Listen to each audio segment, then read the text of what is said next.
मग फक्त खवा विकायला जुन्नरला चालले. हा मग खवा तिथे घेतला तर तुमचा मग घेतलं इथं घेतलं तरी मग जुन्नरला मला जायच लागत जायच लागेल. जायच लागत म्हणजे बाजार आहे.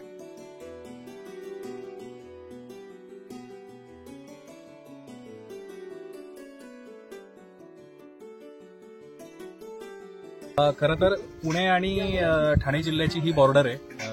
जुन्नर तालुक्यामध्ये हे ठिकाण येतं. ढाकोबाचं अत्यंत जागृत देवस्थान. इथल्या गावकऱ्यांचं खूप प्रचंड विश्वास असलेलं हे देवस्थान आहे. अत्यंत.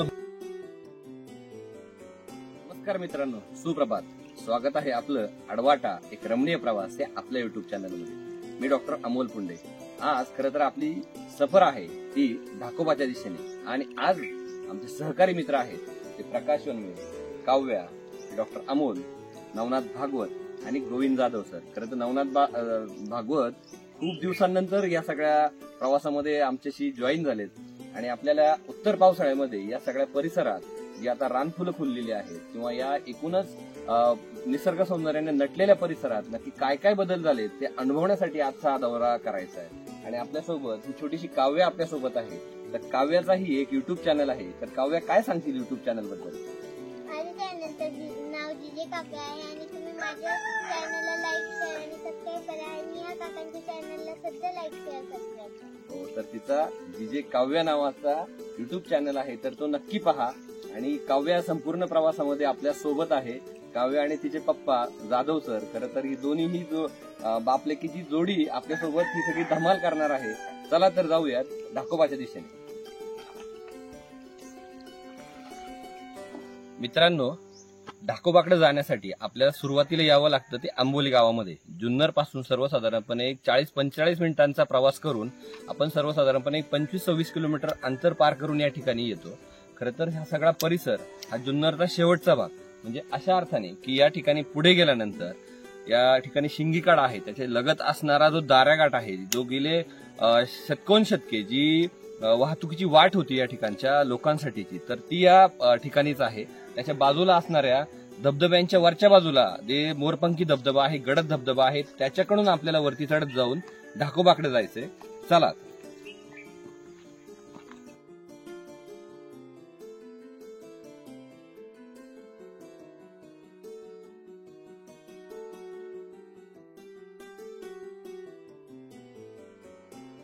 मित्रांनो, आत्ताच आपण दऱ्याघाटात येऊन पोहोचलोय. खरं तर तुम्ही मागे बघू शकता पाणी खूप कमी झालंय. मागच्याच आठवड्यात खूप सारी गर्दी इथं होती, पण खूप दिवस झाले, आता आठवडाभर झालाय, पाऊस उघडलाय, त्याच्यामुळे पाण्याची पातळी म्हणजे पाणी जे येते वरून ते खूप कमी प्रमाणात येतं. आता आपण ह्याच दऱ्याघाटातून वरती जाणार आहोत. आपण मागच्या वेळेस दऱ्याघाटचा व्हिडिओ आपल्या युट्यूबच्या माध्यमातून केला होता, तो सुद्धा तुम्ही ह्या चॅनलवर जाऊन बघू शकता. त्याचा पुढचा प्रवास कसा होता तो बघूया.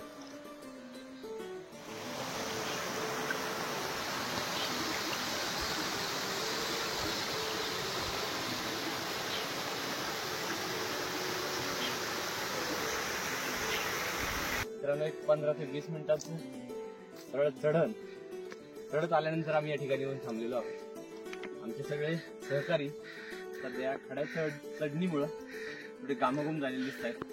तरी आजूबाजूला छानपैकी कारवीचं रान आहे, ज्याच्यामध्ये जी सावली मिळते तर कुठे ना कुठे तरी क्षणभर उभं राहावं असं वाटतं.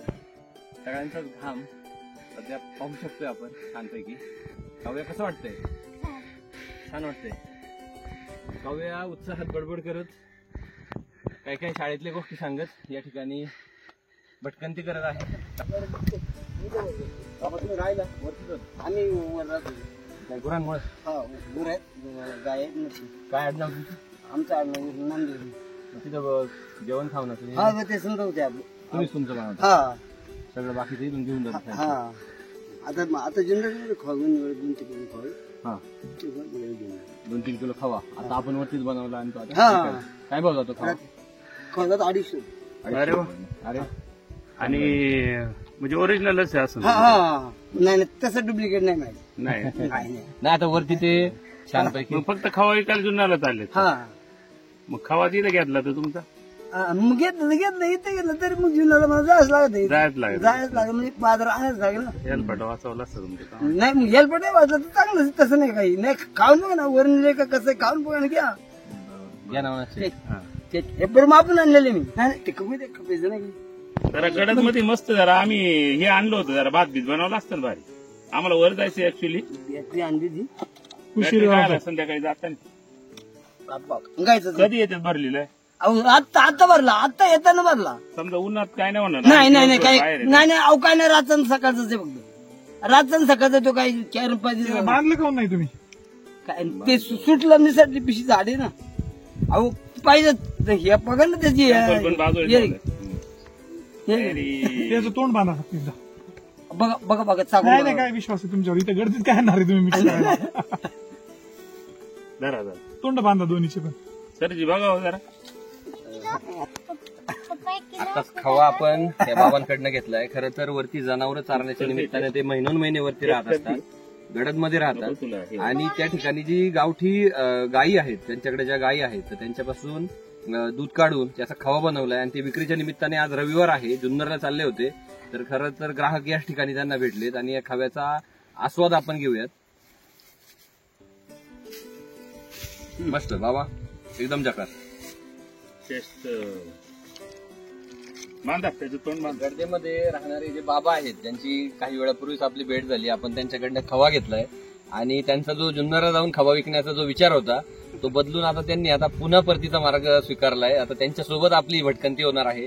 तर ते ज्या ठिकाणी राहतात गडदेमध्ये, म्हणजे थोडक्यात नैसर्गिक गुहेमध्ये, तर त्या ठिकाणी आपण त्यांच्या बरोबर जाणार आहोत. बघू जमलं तर पुढे त्यांच्यासोबत अजून कसा वेळ घालवणार आहोत आपण ते. चलो मित्रांनो, या ठिकाणी ही थोडी खडकाची चढण चढत असताना आपण रानफुलं बघतो. या ठिकाणी सोनकी आहे, खाली आबाळी किंवा सायनोटिस आहे.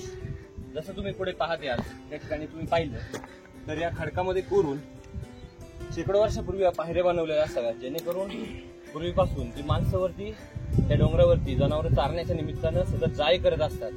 त्यांना सोयीस्कर व्हावं त्या दृष्टिकोनातून या जागोजागी काही खडकाच्या ठिकाणी नियोजन करून पायऱ्या बनवलेल्या आहेत. त्याच्यावरून चालत आता आपण पुढे चाललेलो आहोत.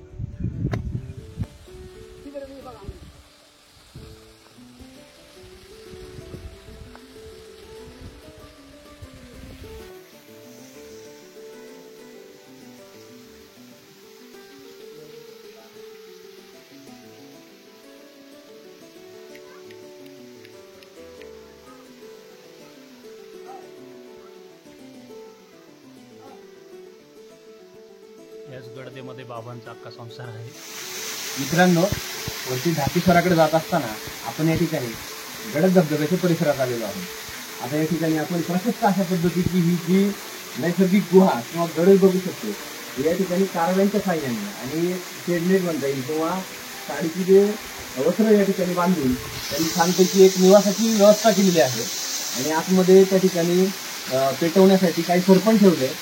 तर या ठिकाणी चारणारी जी जनावरं आहेत तर त्यांच्यापासून मिळणाऱ्या दुधाचा खवा बनवण्याचं काम या ठिकाणी होत असते किंवा काही ना काही स्वयंपाक बनवण्याचं काम या ठिकाणी होत असेल.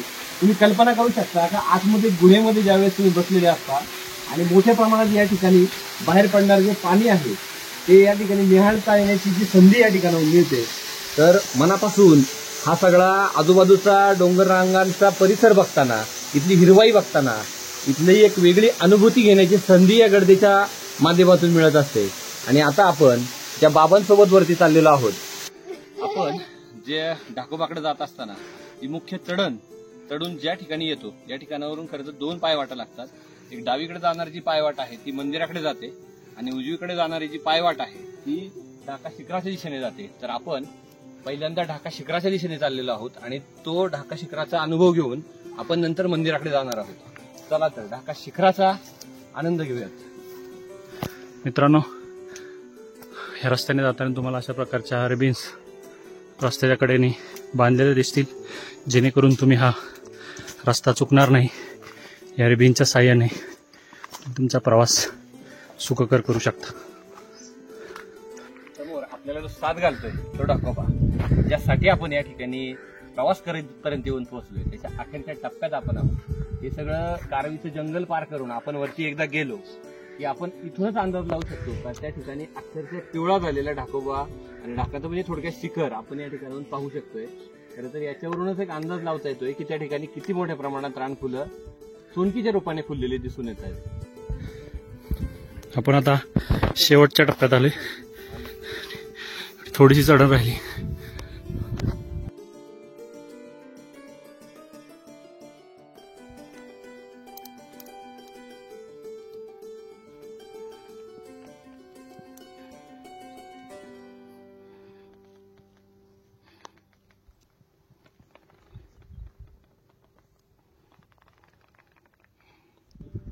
खर तर ज्याची प्रतीक्षा काही काळापासून होती, ज्यासाठी तब्बल 1.5 ते पावणे 2 तासाची पायपीट करून येऊन पोहोचलोय, तर ते ठिकाण म्हणजे ढाकोबा. सध्या खरं तर रानफुलांनी बऱ्यापैकी नटलंय, पण त्याचबरोबर खरा आनंद या ठिकाणी होतो जेव्हा याच्या शिखरावर येऊन उभं राहतो.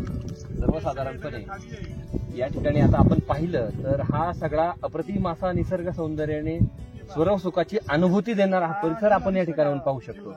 समोर जर पाहिलं तर नानाचा अंगठा आपल्याला धुक्यात दडलेला दिसून येतोय. त्याचबरोबर अगदी त्याच्या शेजारी जर पाहिलं तर आपण वानरलिंगी सुळका आणि जीवधन किल्ला या ठिकाणाहून पाहू शकतो. त्याच्याच मागे जर पाहिलं तर नवरा नवरीची जी डोंगररांग आहे ती आपल्या नजरेस पडते. त्याच्या अगदी अलीकडे पाहिलं तर फांगडीच्या जंगला शेजारचा जो भाग आहे, या ठिकाणी सुंदर असं जंगल आहे, त्या परिसराची जी खिंड आहे ती या ठिकाणाहून दिसून येते. जीवधनच्या पलीकडे असणारा काही अंतरावरती किल्ले हडसर या ठिकाणाहून दिसून येतोय. आजूबाजूच्या आंबोली आणि परिसरातल्या डोंगररांगा या ठिकाणाहून दिसून येत आहेत. त्याच्या अगदी पाठीमागे पाहिलं तर किल्ले चावंड किंवा प्रसन्नगड या ठिकाणाहून दिसून येतोय. खरं तर रानफुलांनी बहरलेल्या या सगळ्या पठारावरती सध्या छानपैकी थंड हवा वाहते. आमचे सगळं मित्रमंडळ, त्यात नवनाथ भागवत असतील, गोविंद जाधव सर असतील, अगदी छोटीशी काव्य असेल, या सगळ्या वातावरणाने खूप आनंदित झाले. आणि जर पाहिलं तर हे जे उच्छिलचं छोटस जो तलावरूपी धरण आहे या ठिकाणाहून पाहता येते. आजूबाजूला अजूनही चांगल्या प्रकारची गर्द अशी वनराई आहे, कारवीचं जंगल आहे, काही पठारं आहेत आणि समोर अगदी काही अंतरावरती आपण पाहतोय ते ढाकेश्वराचं मंदिर.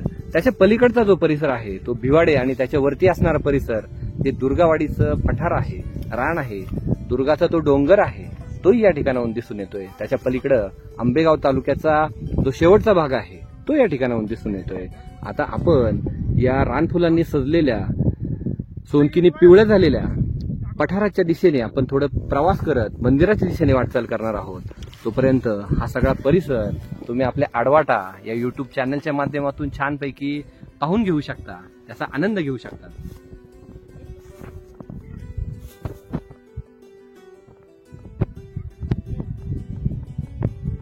आत्ताच आपण हा समोरचा ढाका शिखर उतरून खाली आलोय आणि आता आपण मंदिराच्या दिशेने चाललोय. तुम्ही बघू शकता संपूर्ण असा काळा पाषाण सर्वदूर असा पसरलाय. तर भूक लागली, चला मंदिरात जाऊन काहीतरी जेवणाची व्यवस्था करूया.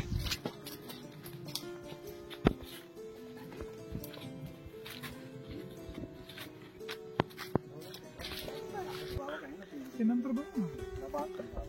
मित्रांनो, ढाका शिखराच्या सुंदर अशा दृश्याच्या अनुभवानंतर आता आपली वाटचाल अगदी अंतिम टप्प्यात. शेवटचं जे महत्वाचं ठिकाण आहे ते म्हणजे ढाकेश्वर मंदिर. या ठिकाणी आता आपण काही क्षणात जाऊन पोहोचणार आहोत.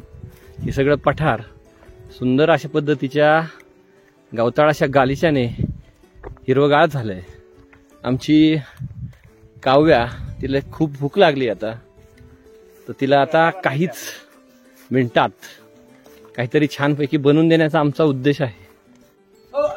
मित्रांनो, ढाकेश्वराच्या अगदी मंदिराच्या लगत या ठिकाणी सह्याद्रीचे गुगल मॅप म्हणता येईल, सह्याद्रीचा खडानखडा माहीत असणारे किंवा अनेक रेस्क्यू टीम असतील किंवा सह्याद्रीचे वाटाडे असतील, या सगळ्याचे समन्वयक असणारे आमचे मित्र ओंकारजी यांची या ठिकाणी भेट झाली आहे. खरं तर ही आश्चर्यचकित करणारी भेट या ठिकाणी झालेली आहे, अनपेक्षित भेट होती. ओंकारजी, काय म्हणता येईल, कसं नियोजन होतं काय? आम्ही काल पुण्यावरनं निघालो. पुण्यावरनं निघाल्याच्या नंतर आम्ही काल हातवीज इथे येऊन राहिलो. तिथला रामदास नावाचा एक मुलगा, त्याच्याकडे आम्ही काल मुक्काम केला. मी आणि माझा मित्र आनंद अत्रे असे आम्ही 2 जण आहोत. आणि आम्ही सकाळी दुर्गावाडीवरनं हातवीजवरनं आम्ही चालत ढाकोबापर्यंत आलो आणि आता इथनं परत रिटर्न जायचा प्लॅन आहे. सो सोनकी आणि हा सगळा पोस्ट मान्सून जो भरलेला निसर्ग आहे त्याचा आनंद घेण्यासाठी आजचं नियोजन होतं. ओंकार सर, ढाकोबाबद्दल काय सांगशाल? इथल्या परिसराबद्दल थोडक्यात आमच्या प्रेक्षकांना माहिती द्या. खरं तर पुणे आणि ठाणे जिल्ह्याची ही बॉर्डर आहे. जुन्नर तालुक्यामध्ये हे ठिकाण येतं ढाकोबाचं अत्यंत जागृत देवस्थान. इथल्या गावकऱ्यांचं खूप जे प्रचंड विश्वास असलेलं हे देवस्थान आहे. अत्यंत दुर्गम भागामध्ये वसलेलं आहे आणि धाकोबा हे शिखर आहे. त्या धाकोबा शिखराच्या पलीकडच्या बाजूला दुर्ग नावाचा एक जे डोंगर आहे, तर तिथपर्यंत दुर्ग ते धाकोबा हा ट्रेक केला जातो. या परिसरामध्ये बऱ्याचशा घाटवाटा आहेत ज्या ठाणे जिल्ह्यामध्ये उतरतात. कुटेदरा घाट आहे, आंबोली किंवा दारा घाट आहे आणि पलीकडे त्रिगुंडारा नावाचा घाट आहे. या बाजूला आपण जर अजून हरिश्चंद्रगडच्या साईडला गेलो तर नाणे घाट आहे आणि पलीकडच्या बाजूला गेलो तर आऊपे घाट आहे. त्याच्यामुळे पूर्णपणे हा दुर्गम घाटवाटांनी आणि सह्याद्रीच्या खूप उंच गिरीशिखरांनी भरलेला असा प्रदेश आहे. सध्या सोनकीचं या ठिकाणी अनेक ठिकाणी छानपैकी विहंगमाच्या पद्धतीचं दर्शन होतंय. पाहायला मिळालं सोनकी छानपैकी खूप आणि अशी ही अनपेक्षित आणि आनंद देऊन जाणारी ही भेट नक्कीच आनंददायी अशी वाटावी अशी आहे. ही सगळी आंबोली आणि परिसरातील ग्रामस्थ मंडळींनी या ठिकाणी खरं तर नैवेद्याचं नियोजन केलंय. एक भात आणि बाकीच्या गोष्टी त्यांनी छानपैकी ह्याच्यासाठी बनवल्या आहेत प्रसाराच्या दृष्टिकोनातून. तर त्याचा छानपैकी आस्वाद घेऊयात आणि पुढच्या वाटचालीला सुरुवात करूयात. धन्यवाद.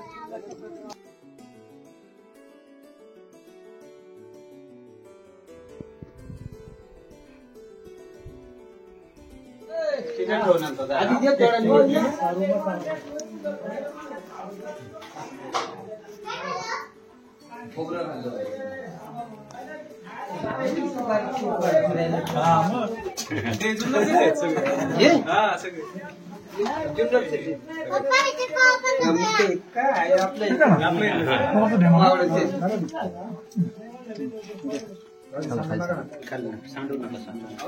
कसं लागते बऱ्याच वेळा चालल्यानंतर आता बऱ्यापैकी सपाटून भूक लागली आणि या ठिकाणी गरमागरम तयार असलेला हा जो प्रसाद आहे त्याच्यावर आता आपण ताव मारणार आहोत. खरं तर या ठिकाणी चरणाऱ्या गावठी गायी आणि भात त्याचं एकत्रितरित्या खीर आणि भाताचं एक वेगळं मिश्रण या प्रसादाच्या निमित्ताने आज खायला मिळतंय. तर बघूया ती चव कशी लागते. तर आत्ताच आपण ढाकेश्वर मंदिराचं दर्शन घेतलं आणि दर्शन घेतल्यानंतर जो आपण प्रसाद या ठिकाणी या स्थानिकांनी बनवलेला आपण जो खाल्ला होता तर तो कशाचा बरा असेल तर तो होता भात. आणि जे कोवळं दूध असतं या ठिकाणी असणारी जी देशी गायी असतील किंवा म्हशी असतील यांच्या व्यायल्यानंतर जे कोवळं दूध असतं त्याच्या एकत्रितरित्या साखर टाकून बनवलेला जो प्रसाद होता अप्रतिम आणि अवीट अशा गोडीचा तो प्रसाद आपण खाल्ला होता. तर एक प्रथा आहे की हा जो देव यांचा पाठीराखा आहे या सगळ्या परिसराचा, या जनावरांचा, या माणसांचा, या पाठीराख्याला एक काही ना काहीतरी आपल्याकडनं प्रसादरूपी ठेव देऊन त्याच्यानंतर आपण आपलं कार्य शुभारंभ करावा. म्हणजे दूर नंतर विक्रीसाठी, खाव्यासाठी वगैरे नंतर वापरलं जातं.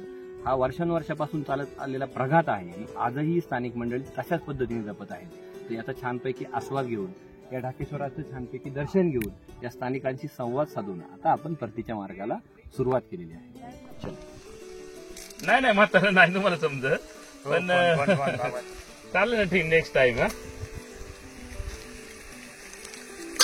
हो नक्की. बरोबर. आजचं होतं का प्लॅनिंग आपलं? नाही तिकडं जुन्नरचं. पप्पा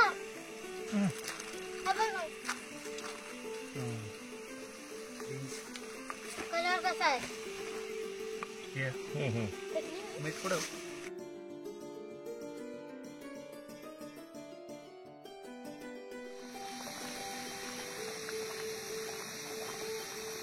बघू शकता कशी झाली.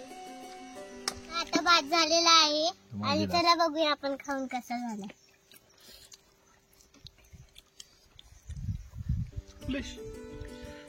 शॉर्ट मध्ये बोल.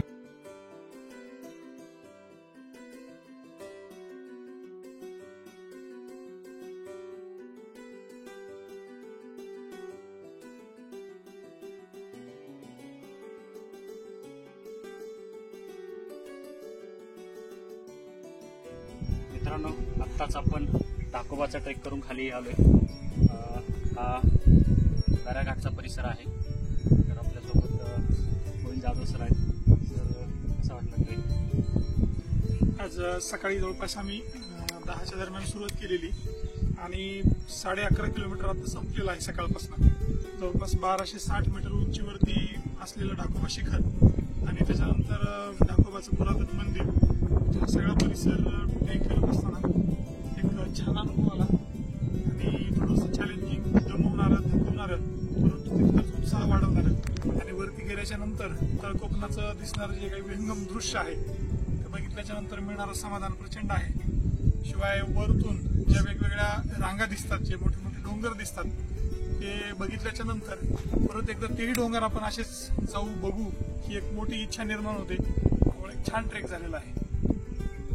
डॉक्टर आहेत, डॉक्टरांचा अनुभव ऐकूया. मित्रांनो, खरं तर हा माझा चौथा ढाकोबाचा ट्रेक आहे. प्रत्येक वेळी ढाकोबावरती आलं ना काहीतरी वेगळा अनुभवायला मिळतं. खरं तर ढग बऱ्यापैकी खाली उतरलेले दिसून येतात आणि आपण त्याच्या वरती असतो, म्हणजे आपण उंचावरून हे सगळे ढग पाहणं ही आनंददायी गोष्ट असते. सध्या उत्तर पावसाळ्याचे दिवस आहेत, त्याच्यामुळे रानफुलांची रेलचेल सगळ्या पठारावर मोठ्या प्रमाणात दिसून आली. त्याचबरोबर आधीमध्ये कारवी फुललेली दिसली. त्याचबरोबर तेरडा असेल, बंद असेल, काही ठिकाणी भारंगी या फुललेल्या दिसल्या. आजूबाजूची वनराई, या ठिकाणी आधीमध्ये खळाळत वाहणारे जलप्रवाह हे सगळे अनुभवत ही सुंदर अशी वनभ्रमंती झाली. त्याचबरोबर ही सगळी निसर्गाची एक पुन्हा एकदा स्वच्छ आणि ताजी हवा आम्हाला आज अनुभवायला मिळाली. सरांनी सांगितल्याप्रमाणे सर्वसाधारणपणे 12 किलोमीटरचा छानपैकी दौरा झालाय आणि आज या सगळ्या भटकंतीमध्ये आमच्याशी असणारी जी काव्य आहे तर तिने छानपैकी आमच्या सगळ्यांचं जाताना येताना मनोरंजन केलं. छान वाटलं. नवनाथ भागवत आपल्याबरोबर दिवसांनी होते सांगितल्याप्रमाणे आणि खूप छान असा अनुभव आम्ही सगळ्यांनी सोबतीनं सगळा अनुभवला. त्याचबरोबर शेवटी एका टप्प्यावरती त्या ठिकाणी आपण खरं तर खिचडी म्हणता येईल किंवा मसाले भात म्हणता येईल, जी आकृती बनवली होती तिची चव अप्रतिम होती आणि याचा आस्वाद घेऊन सगळेजण आता अगदी जवळ आलेला आहोत. खूप छान. छोटी ट्रेकर आहे काव्या. तर काव्याला विचारू, काय काव्या कसं वाटलं तुला? काव्याने एका शब्दात सांगितलं एकदम भारी. खरंच हा ट्रेक खूप सुंदर झालाय. तुम्ही ह्या व्हिडिओच्या माध्यमातून हा संपूर्ण प्रवास बघू शकता आणि अजूनपर्यंत जर तुम्ही आमच्या आडवाटाला सबस्क्राईब केलं नसेल तर चॅनलला सबस्क्राईब नक्की करा आणि व्हिडिओला लाईक आणि शेअर नक्की करा. धन्यवाद. भेटूया नवीन आडवाटेवर.